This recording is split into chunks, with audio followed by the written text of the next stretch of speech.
front of me is POCO X8 Pro Max, and today I would like to show you how you can set up screen lock. Start by opening Settings and scrolling to tap on this section called Fingerprints, Face Data and Screen Lock.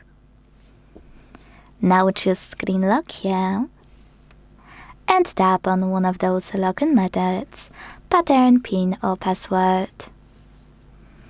Then hit Got It in the pop-up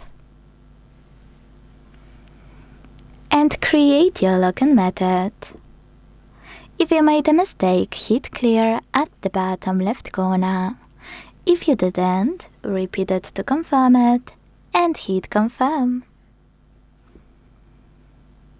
If you wish to add your fingerprint right away, you can do that by tapping on Add. If you don't, select Cancel and do it later. So now, when I switch off my screen, turn it back on and swipe up, I can see that screen lock is required.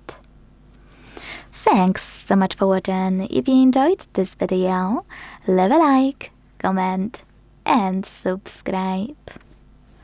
Bye!